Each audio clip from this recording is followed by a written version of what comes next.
মানৱ গণতন্ত্ৰী মহা উৎসৱত অসমবাসী ৰাইজ পুৱাৰে পৰা যথেষ্ট উৎসাহে ওলাই আহিছে। এইটো অত্যন্ত এটা ভাল খবৰ আৰু সমষ্টিৰ ভেদে যদি আমি চাওঁ খুব অনুকূল ৰাইজ পুৱাতে ওলাই আহিছে।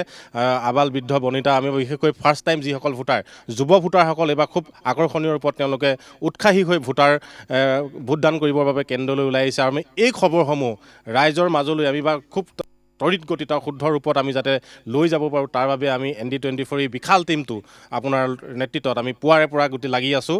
আমি যথেষ্ট এটা দীঘলীয়া টিম আমাৰ পিছত দেখিছে, আমাৰ ভিডিঅ' জাৰ্নেলিষ্ট বিপুলে দেখাইছে।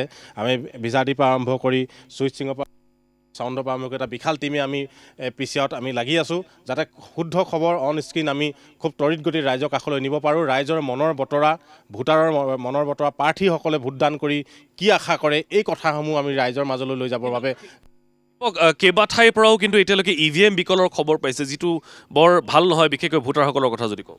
হয়, এই নিৰ্বাচনটো যেতিয়াৰ পৰা EVM আহিল আমি প্ৰতিবাৰে দেখোঁ যে EVM বিকলৰ প্ৰায় খবৰ আমি দিবলগীয়া হয়, বিশেষকৈ পুৱাৰ ভাগত। আৰু যাৰ ফলস্বৰূপে আশা লৈ ৰাইজ ভোট কেন্দ্ৰলৈ পুৱাতেই ভোটদান কৰি তেওঁলোকে গণতান্ত্ৰিক অধিকাৰ সাব্যস্ত কৰি দিনটোলৈ আজৰি হোৱাৰ এটা হেঁপাহ লৈ বা আশা লৈ ভোট কেন্দ্ৰলৈ ওলাই যায়, তেওঁলোকৰ আশাত চেঁচা পানী পৰে। আৰু সেয়ে ইলেকশ্যন কমিশ্যনে আমাৰ হাতত যি খবৰ আহি আছে এতিয়ালৈকে যি চেণ্টাৰত ভোট কেন্দ্ৰসমূহত তাত কিন্তু খুব সোনকালেই তেওঁলোকে EVM ৰিপ্লেচ কৰিছে, হয় নহ'লে বা টেকনিকেল টিমে সেই EVMটো পুনৰ কাৰ্যক্ষম কৰিবৰ বাবে লাগি গৈছে। আৰু যিকেইটা কেন্দ্ৰত EVM বিকল হৈছিল, প্ৰায় 6-7টা কেন্দ্ৰত EVM বিকল হৈছিল, সেই আটাইকেইটা কেন্দ্ৰতে পুনৰ ভোট গ্ৰহণৰ এটা প্ৰস্তুতি এই মুহূৰ্তত ক'ব পাৰোঁ। 1-1.5 ঘণ্টা তেওঁলোকে প্ৰথম অৱস্থাত সমস্যাত পৰিছিল, কিন্তু ভাল খবৰটো হৈছে EVMসমূহ ভাল হৈছে। এতিয়ালৈকে নতুন ব্ৰেকিং নিউজ এনেধৰণৰ অহা নাই যাতে EVM বিকল হৈছে। গতিকে প্ৰথম অৱস্থাত কিন্তু 6-7টা কেন্দ্ৰত EVM বিকল হৈছিল। গতিকে এই ঘটনাটোৱে ভোটাৰসকলক যথেষ্ট পেলাইছিল, কাৰণ 1-1.5 ঘণ্টা সময় তেওঁলোকে অপেক্ষা কৰিবলগীয়া হ'ল। আৰু এইটোৱে শেষ মুহূৰ্তলৈ পুৱা সন্ধিয়া 5 বজালৈ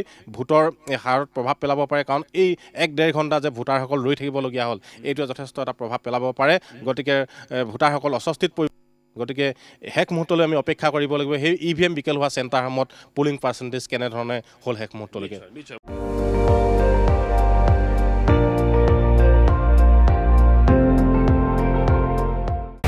আপুনি চাই আছে ND24, সৰ্বশ্ৰেষ্ঠ নহয় সৰ্বোত্তমৰ দৌৰত।